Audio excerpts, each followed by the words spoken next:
So about 8 or 9 years ago, we were at that point. Zero, like zero. It's a good place. You can think clearly at zero. Often you find, don't despise zero. Zero will actually do numbers of things for you. I'll talk about those a little bit later. But anyway, I came to a place where we're back at zero. And that's where I want to pick up today's thought. And what I'm going to do, I'm going to tell you about my journey over the past 8 years, from zero to where I am today. And hopefully you can get something from that, because what we do, I work very hard. It's like, you know, retirement. People say retirement. People confuse working for yourself and retirement. You know, I don't work because I have to. I work because I love it. You know, and I guess that's the difference. You know, you see that lotto ad or Powerball, or they're all the same thing, but whatever it is where it says, you know, work as if you think you don't need to. Well, that's fantastic. That's what I do. I work as if I don't need to. That doesn't mean there aren't things during my day that I don't like doing. Like at the moment I'm working with a insurance broker. My wife is laughing because I'm on the phone and I'm crunching this guy, right? Because he sends me this bill I extended the premium over this property for 4 months, and he sent me a $23,000 bill for 4 months worth of extra insurance cover. And I said, you've got to be joking. He's got this nervous cough. You know, when you start putting pressure on some of these guys, they have this, and he gets about one word out between every cough, and it's really annoying. And I said, well, maybe you should have something for your throat. Give me a call back. But anyway, what I'm going to do, I'm going to talk to you about my journey of what's happened over these past things.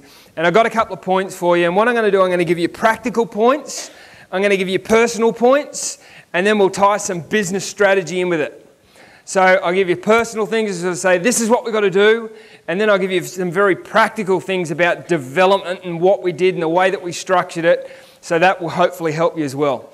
So I brought myself to this point, and I read this quote. I thought it was very interesting. Let me read it for you. It was an article in the Bulletin by Mr. Rodney Adler. Who knows who he is? Currently in jail. Anyway, this was around the whole HIA insurance collapse. And what he was doing, this article was interviewing Rodney Adler, and he said, you don't understand the pressures and expectations and the disadvantages in coming from a rich family. I thought, isn't that interesting?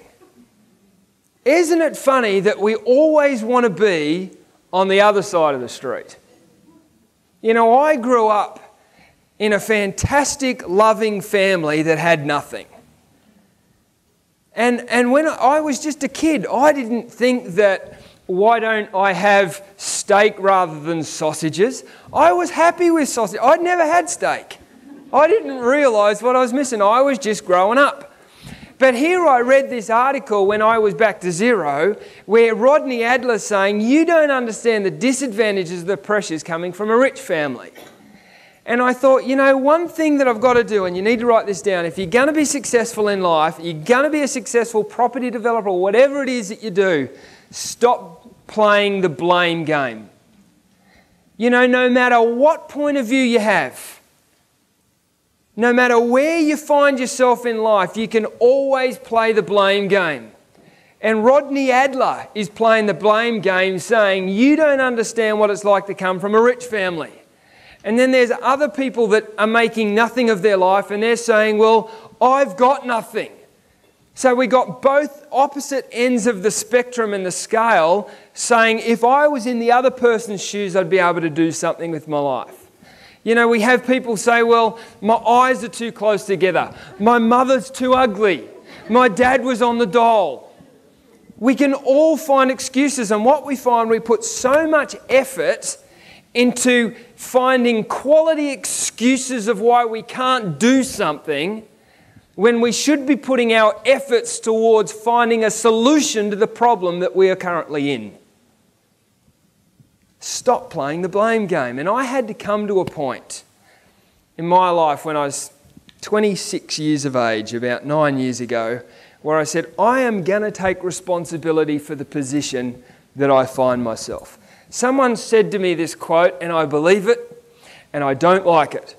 But you have today exactly the amount of money you deserve. You don't deserve any more money than what you currently have. You have the amount of money that you deserve.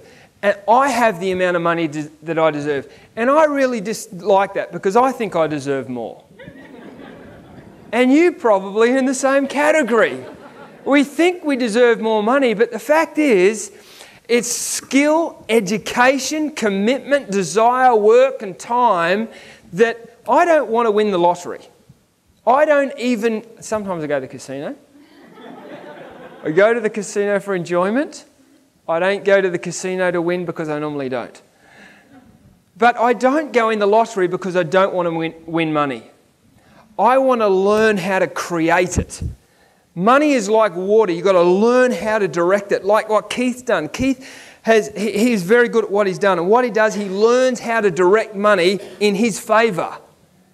Well, I want to do that. I want to learn that skill rather than be the type of person that needs to win something to bail me out of my next problem. That's not the skill that I'd like to be working on. But we've got to stop playing the blame game. We've got to move beyond that point and say, I'm going to take responsibility for who I am and I'm going to make it happen.